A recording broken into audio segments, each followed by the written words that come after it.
All right, everybody, I have a little bit different video today. I'm going to talk to the WatchLiar community and the WatchLiars themselves, give them a little bit of strategic advice based on the struggles that they are currently going through right now, based on their failed fig tree theory that we all knew was going to fail because it's not biblical. Jesus Christ never said blooming trees are a sign of the end. He never said they're a sign of the kingdom coming or of his coming. It's all bunk. So it doesn't matter how long a generation is or whatever, all right? He never said that blooming tree, he said they're a sign of summer.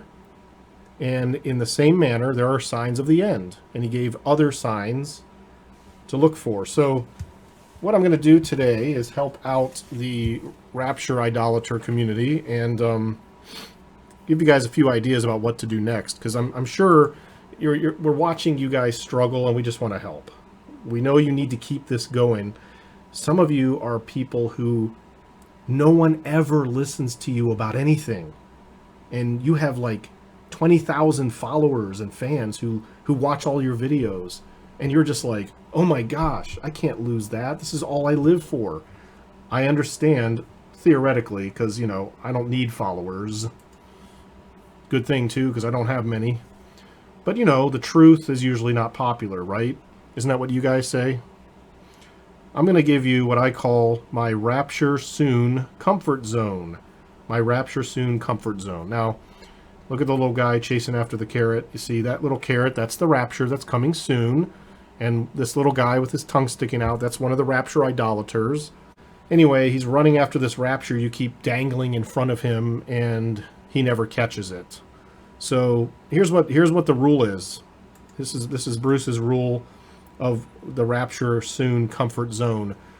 It's always just around the corner. It is days or weeks or months away, maybe 1 year at the most. Now, in recent months, since 2022 started, this has shifted a bit. I have noticed that some of the fan club gets mad if... So, like, for example, in February or March, Bro Chooch suggested that the rapture might not happen until June. And, I mean, his fans almost lit the place on fire. They were so angry at him for suggesting it might go past May. And this was in March. So this comfort zone is squeezing closed a bit, I will admit. But traditionally, you want your fan club to understand the rapture is right now here. It's right in our grasp. We can see it. It's just ahead. If you go too far, if you start talking about 5 years from now, well, then they're going to get mad at you. They don't want to hear stuff like that. All right? So keep that in mind. It's a very important concept. It's also why most of you don't want to give dates. All right? It's not that you're humble. It's that you're arrogant. See, if you give a date... And this is why I kind of admire Steve Fletcher a little bit. The guy's actually he's manning up. He's saying, hey, you know what? I'm going to give a date. I don't give a crap if it's wrong or not. I'm just going to keep giving them. Hey, you know what? There's some respect to be had there. The guy's putting his money where his mouth is, kind of. He's like, I'm putting it right out there. You non-date setting rapture guys, you don't want that accountability. That's way too much accountability for you. All right? So... keep this in mind, it's very important. So your fig tree theory has basically failed. You do have maybe a few more months of gas left in the tank on that one. Just make up some nonsense about how, you know, a generation really could go slightly longer than 80 years. But, you know, every week you guys do that, you're gonna lose customers. All right. So I think it's time that you start thinking about the future. And, you know, trying to think about your future customers and what they're going to want to hear. And you need to start building this now because you need to transition smoothly to the new theory. So I'm going to give you some theories you guys can work with, okay? So the first thing you could do is what some others have done, which is switch to the 6,000 years of history theory. This theory basically says that there's a total of 6,000 years of history before the millennium, which is the last 1,000 years of total history of this world, which will make 7,000 nice, neat years. And we're almost to the end of that 6,000. If you look at Christ's death at 2033, or at 33 AD, 2033 will be the 2,000 year mark. There's a verse that says, after 2 days he will raise us up. Boom. Sometime after that 2000th year, we're going to be raptured, and that will, usher in, the millennium or whatever. So there's a 7-year time period here you have to subtract. So don't forget that one. But, with this 6,000 years of history theory, you got about 4 years to live off this one, and you could really fudge that time frame pretty easily. I mean, there's a lot of time here we can work with when we're talking about thousands of years. So I would highly suggest you look at that. You could just continue insisting that we're the fig tree generation for a long time here, maybe 3 or 4 more years. Some of you will do this. Like I said, I think you're going to have leakage. You're going to have lots of people who are like tired of it, because really your focus is going to be entirely on news events. We're the fig tree generation, and check out what's happening in the Middle East today. My goodness, we've never seen anything like it.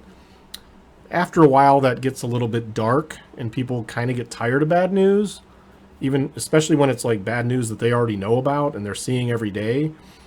But you might be able to squeeze some good stuff out of that one. You could change the word generation to be as long as 100 years, or maybe even 120. Now, I don't recommend this one right now. And here's why. Because go back to Bruce's comfort zone rule. 1 year at most. Problem is, if you start talking about a generation being 100 years, never mind the fact that you've been insisting it's 70 to 80 years for a long time now, and you're going to suddenly do a quick turn the other direction on them. Most people don't care. They're going to forgive you. But that's not really the reason. The reason is now it could be as long as 19 more years down here, man. And if we obey the Barry Scarborough rule of God's character is that he will wait till the last possible minute before rapturing us, why, it will be 19 years. And then no one's going to watch you. See, the whole point of doing a channel is for people to watch you. And if they're not happy and they don't like your message, someone else is going to come along and they're going to go ahead and they're going to steal that audience from you. You don't want that. Now, another way you could do this, kind of similar, is just go ahead and change the magical start date from May 14th, 1948 to some other date. Why not June 10th, 1967? That's the end of the month-long war. And, that's when Jews took back the old city part of Jerusalem. You got 18 years out of this puppy. And, again, when you mix it correctly with news events, you can just say, hey, we're in the zone right now. We're going to be in the zone, 18 years at most. But you just stay away from that word and, you might be okay. Again, it's a kind of a hurdle to get over this 1948 thing, because we have heard that's the magical date now for like 60 years now. So that's going to be tough to jump that hurdle, but you'll have enough people that want to hear what you're telling them.